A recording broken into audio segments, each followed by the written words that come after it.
ہم نے آپ کو جو حضرت موسیٰ علیہ السلام کے 3 واقعات سنائے ہیں، اس ویڈیو میں ہم آپ کو ان 3 واقعات کے جو جواب عبد صالح نے دیے وہ آپ کو بتائیں گے۔ موسیٰ علیہ السلام نے فوراً عبد صالح سے سوال کیا اور ان سے پوچھا اس کشتی کا کیا معاملہ تھا۔ عبد صالح نے جواب دیا، اصل میں وہ کشتی چند مسکین لوگوں کی تھی جو اس دریا میں کام کرتے تھے، اور وہ لوگ قلیل سامان تجارت میں بھی باہم شریک تھے اور ایک دوسری تجارت سے اس کا تبادلہ کرتے تھے اور اس کے ذریعہ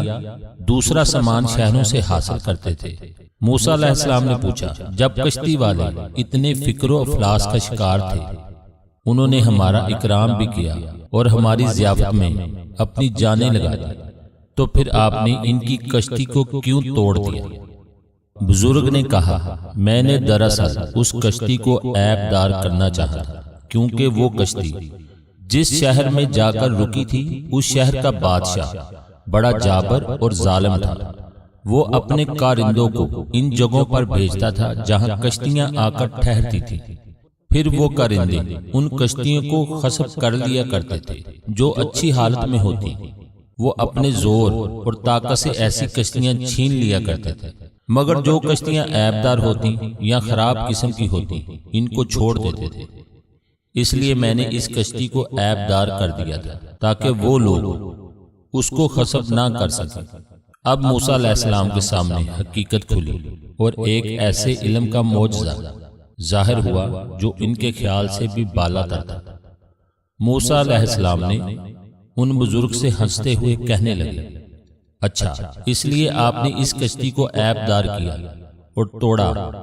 تاکہ وہ ظالم بادشاہ کشتی کے مسکین مالکوں سے ان کی کشتی غصب نہ کر سکے۔ عبد صالح نے کہا، ہاں، اسی لیے میں نے ایسا کیا تاکہ وہ کشتی ظالم بادشاہ کے ہاتھ نہ لگے اور کشتی کے مالکان بعد میں اس کشتی کی مرمت وغیرہ کر کے اس سے ذریعہ معاش حاصل کر سکے۔ موسیٰ علیہ السلام کو کشتی والوں کا خیال آیا کہ وہ لوگ کشتی کے نقصان کی وجہ سے ضرور ناراض اور غضبناک ہوئے ہوں گے، لیکن اگر ان کو بھی موسیٰ علیہ السلام کی طرح اس امر کی حقیقت کا علم ہو جائے تو وہ بھی ضرور خوش ہوں گے اور اللہ تعالی کی تعریف بیان کریں گے۔ ہر مصیبت کے اندر کشادہ حالی پوشیدہ ہوتی ہے۔ پھر موسیٰ علیہ السلام نے ان بزرگ سے کہا، آپ نے جو ایک کم سن بچے کو مار ڈالا تھا اس کا کیا سبب تھا؟ انہوں نے جواب دیا، اصل میں اس بچے کے ماں باپ ایماندار تھے اور یہ خود سرکش گمراہ کافر تھا۔ قرآنی آیات کا ترجمہ، پس ہم کو اندیشہ ہوا کہ یہ ان دونوں پر سرکشی اور کفر کا اثر ڈال دے۔ موسیٰ علیہ السلام نے کہا، یقیناً اللہ تعالیٰ نے اس سے اس کے ماں باپ کو راحت دی اور ان کو معصیت کے شر سے بچایا،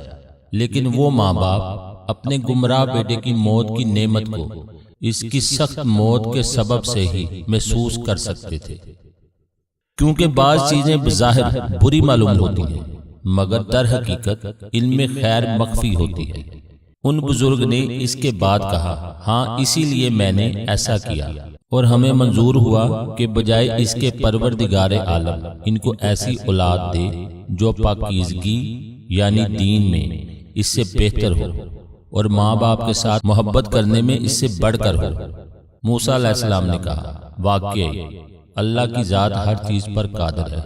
جسے وہ چاہتا ہے اپنی رحمت سے نوازتا ہے۔ پھر موسیٰ علیہ السلام نے عبد صالح سے پوچھا، اس دیوار کا کیا قضیہ تھا جسے آپ نے کھڑا کیا اور کسی سے اس کام کی اجرت بھی نہیں لی؟ ان بزرگ نے جواب دیا، وہ دیوار 2 یتیم لڑکوں کی تھی جو اس شہر میں رہتے تھے، اور اس دیوار کے نیچے ان کا کچھ مال مدفون تھا۔ ان کے والد نے وفات سے قبل اس کو چھپا دیا تھا اور ان کا باپ ایک نیک، صالح اور متقی آدمی تھا، اس لیے آپ کے رب نے اپنی مہربانی سے چاہا کہ وہ دونوں اپنی جوانی کی عمر کو پہنچ جائیں، اپنا دفینہ نکال لیں۔ موسیٰ علیہ السلام نے استفسار کرتے ہوئے کہا کہ مطلب یہ ہوا کہ آپ نے اس خزانے کے ضائع ہونے کے خوف سے اس دیوار کو درست کر کے دوبارہ کھڑا کیا؟ بزرگ نے جواب میں کہا، ہاں، اس لیے میں نے وہ دیوار جو گرنے ہی کو تھی مرمت کر کے دوبارہ کھڑی کر دی تاکہ وہ خزانہ محفوظ رہے اور کسی لا ابالی کے ہاتھ نہ لگے،